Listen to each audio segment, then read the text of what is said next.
Welcome to Run of the Week, number 5 on Shortstop on Pool.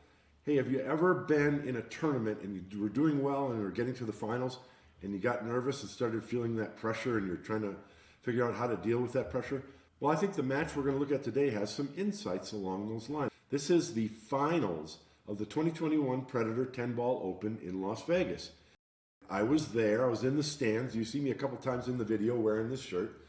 I had been very interested in watching Eklent Kaci, who won the tournament versus Naoki Oi. Eklent Kaci is a very tall player. I stood next to him and chatted with him for a second in the tournament in Norfolk last fall, and he's at least 6'4". I'm 6'5", and I thought he was the same height as me.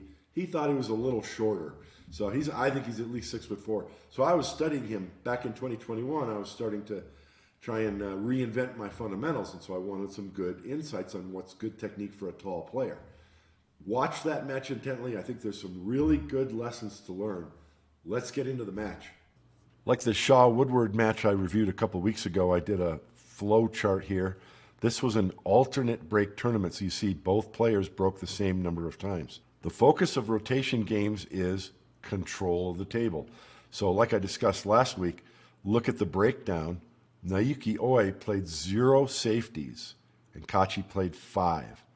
I think that's very interesting. It's a very telling statistic. I'll leave this chart here so you can study it a little bit more. One other telling statistic in an alternate break tournament is that Naoki Oi had 5 dry breaks. I mentioned there's some insights into how to handle pressure, how to shoot well when you get to the finals of a tournament and you might be a little bit nervous. This is the very first game of this match. You just saw Kaci shoot the 6 ball, kind of a difficult 6 ball. He had to force follow it, and now he's down to the last 3 balls, the 8, 9, 10. So this is an easy layout, right? There's not a lot of difficulty here. I would expect a lot of players to be able to run this out. What did you just see? I'm going to back it up. What did you just see Kaci do? He's standing behind the 9 ball because he's going to go from the 8 to the 9. And he wants to understand exactly what he needs to do. He's not taking anything for granted. Now, I'll remind you, this is an easy layout. These aren't difficult shots, but he's earned the rack. How do you handle the pressure? The word is process. You handle the pressure by practicing the process when you're alone on the practice table, so that when it comes to game time, when you get to the finals of the tournament, you're not feeling the pressure. All you're doing is executing the process that you've already practiced. And you learn to do that on every single shot, no matter how easy, no matter how difficult it is. That only took a second or two, but Kaci made a very clear picture in his mind of what he wanted to have happen for this 9 ball. And so he didn't just land good enough. He landed exactly where he wanted to, with just the right angle to come down for this 10 ball. It would have been possible to go from the 9 to the 10 if your cue ball landed, let's say, here. Maybe you cut it in the corner and punch the cue ball out this way. Maybe if the cue ball stopped here, you have to go to the head rail and check it with a little bit of inside and bring the cue ball straight back down. Maybe you got real straight and you had to force follow 3 rails to short side position. All kinds of adventurous things can happen. How do you play well in the finals? By executing a well-rehearsed process which involves precision on every shot. So to the average observer, this doesn't look like anything. You know, he made the 8 ball and then he made an easy 9 ball and he's got a real easy 10 ball. They're easy because he's practiced the art of being precise about everything that he's doing. Let's move forward and look at another shot. Oi broke dry in the 3rd game, and there's a difficult shot for Kaci. He wasn't ready to shoot there. He was lining up the shot. Now he's against the rail, and he's got a kind of a delicate shot to shoot this 1 ball in the side pocket. Look at how much time he's taking. You handle pressure by not shooting quickly, by making decisions, and that's what he's doing. He's making a very firm decision of exactly where to shoot this, how hard, and where the cue ball is going to go. The cue ball is going to come down here, bump the 7, and give him a combination on the 2-4.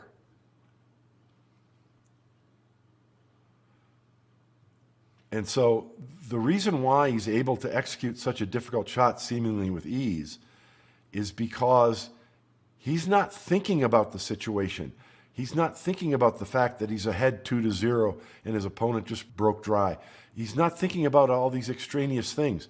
His mind is involved on the process. Let's take a look at another shot. Here, Naoki Inoue missed a very thin 5-ball cut shot in the side. It was kind of an offense-defense, and he left Kaci safe. So Kaci's going and taking a look at the shot, deciding what he wants to do.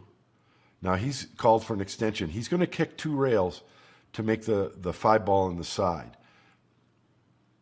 So now he's going to go take another look. Again, precision. He's looking exactly where is that cue ball going to go. Should he contact the right part of it to make it in the side? And then he's taking a very close look to decide exactly what part of this rail, that's what he's doing right now, he needs to hit in order to hit that edge of the 5-ball. He wants the cue ball to carry him into the 9 to give him a shot on the 6. This isn't accidental. Watch the speed that he plays this shot at. Look at the concentration. Perfect. None of that was accidental, ladies and gentlemen. He wasn't just trying to hit the 5 and hope. Again, his mind is occupied with the precision that the shot requires, and that removes extraneous factors from your mind. He's just executing his process. Let's take a look at another shot. Again, this is a very routine shot. He has a shot at the 5, and to come over for the 6, he walks over and looks at where the cue ball is going to go, and he's getting ready behind the shot. I want you to notice what he just did. He kind of stroked his cue. You saw Efren do this a lot. A lot of players do this. He's standing fully upright behind the shot. He kind of stroked his cue a couple of times in the air. He air stroked it like an air guitar, rehearsing the shot, getting a feel for the speed of it, but he's standing fully upright with both feet together. Now watch what he does to get down on the ball. That didn't look like anything. Watch again. Stand fully upright behind the shot, but the key is this. When he's standing upright right here, through hours and hours of practice, he already knows where to stand. His right foot never moves. This is a well-rehearsed shot entry. He's standing fully upright. He's gauged the distance. His right foot does not move. All that happens is a simple step forward with the left hand, bring the bridge hand down and bend down to the table, and watch his hips shift to the left. Step forward, down, hips to the left. If you watch Kaci play, I suggest that you go watch this match, both because it's just fantastic 10-ball between both players. But watch Kaci when he shoots religiously on every single shot, no matter how easy, no matter how hard, no matter the situation. Stand fully upright, right foot in position, step forward to left, bend down, hips shift to the left. Exactly the same every single time. That's how you handle pressure when you get towards the final stage of the match. It's your process that you've rehearsed. Kaci, I think, has one of the most well-rehearsed processes. I really look up to his game and try to pattern my play along with his as best I can. He's just an excellent role model for that. If you pay attention to that when you watch this match, you're going to start to get dizzy because he does it so well, so religiously, and identically every single time. Let's go look at another shot. Okay, Kaci's playing kind of a difficult position. He plays it perfectly, but he gets a little bit straight in on this orange ball. I forget if that's the 4 or the 5. Well, that's got to be the 4, and it's a purple 5. So he needs to get an angle on the 5. Did you see him just bend down and look? Most of us would casually look at this and say, oh, that's a straight-in shot. You know, he's straight into the pocket. Well, to a top-level pro, there's no such thing. There's 3 parts of the pocket that Kaci can play to. He can play it soft, right along the rail. He can play it to the heart, and he can play it to this face. And it takes an awful lot of precision to be able to pocket this ball to all 3. But again, if you're nervous when you're in the finals of a match and you get a straight-in shot like this, and you might be thinking to yourself, oh, let me just make this ball. I hope I make this ball. That's the wrong mindset. Eklent is looking, and right now you can't see him off the side of the screen, but he's standing over here and looking at the exact angle he wants on this purple ball to get on the next shot, which would be the green one. In order to do that, he needs to hit the exact part of the pocket that he wants to hit.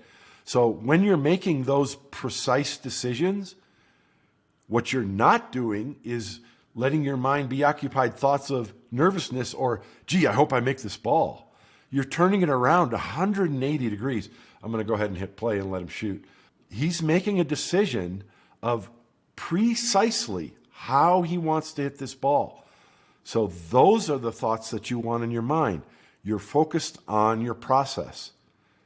And rather than him timidly rolling that four ball in and ending up with the cue ball frozen to the rail, he hit it right into the point on the face with just the right speed so that he could stun the cue ball forward to here. None of that was an accident. Precision is what that was about, and that's how you remove nervousness. Let's look at another shot. In this shot, Eklent played kind of a touchy positional route from the 5, and he's left with way too much angle on the 6. So he's looking at it and making a decision. Obviously, there's a number of safeties you could play from here, but he just went over and looked, I believe. He's looking at what would happen if he cut the 6 in the corner. Does he have enough room to go straight back and forth like this and get a shot on this 8 ball? And I think he's decided that he does have plenty of room to do that. So he stood behind the shot. Now he's on the shot clock, walked over and looked at the object ball. Part of your process, it should always be part of your process, not just when you have a difficult angle. Once again, he's doing his shot routine, but it's all of those things that allow you to focus on what's important, which is what? The precise aiming point to get that 6 ball to cut cleanly into the corner pocket with the speed to come back and forth across the table, not once, but twice. That's accuracy, that's precision. And you saw a whole lot of that from Eklent during this tournament. The cue ball did not quite come far enough. So he's looking at his option for cutting the 8 ball in. That doesn't work. He's doing all this very quickly because he's on a shot clock. So now he needs to play a safety. And he's going to bank the 8 ball straight up table and try and leave the cue ball behind the 9. But you'd think most players would try to leave the cue ball down there behind the 9. Watch where the cue ball goes.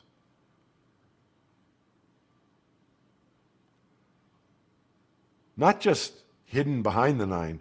He's trying to freeze it to the back of the 9 ball. This is the extra attention to detail and precision that I saw a lot of and was very impressed of by Kaci. But you're able to do it, he's able to do it, because everything about his shot routine is so practiced. And so he doesn't have to think about those things, frees up the mind, even though he's under pressure in the finals of a major tournament, to think about things like this, to think about extra precision on every shot. This is getting towards the end of the match. You might think that now's the time to protect your lead and play safe. Eklent's playing a two-way shot. He's going to bank this 1 ball. He's taken a very close look. You just saw him do his pre-shot routine that I mentioned. And this is a bank shot, 1 ball in the corner pocket. And, you know, he's probably going to be safe if he doesn't make the bank shot. But look at the attention to detail when he was down on the shot, the focus. To not just say, oh, let me hope this shot goes well, but to say, I'm going to put every effort into banking this ball into the corner pocket as precisely as I can. I've got a screenshot of Eklent here. Take a look at the neck tattoo that he has. I'm not sure if any of you are familiar with that. If you can read it, it says perfection. Now, in my opinion, that's a little overboard, but it shows you the mindset. I called it a lot of it with precision. Let me know what you think. Let me know what you do to handle pressure in the final stages of a tournament or when you're feeling some pressure in a match. You can find this match on World Billiard TV on YouTube. I recommend you go watch it. Leave a comment in the comment section. Let me know what you think. Thank you for watching. I hope you enjoyed that, and I'll see you next week on Run of the Week.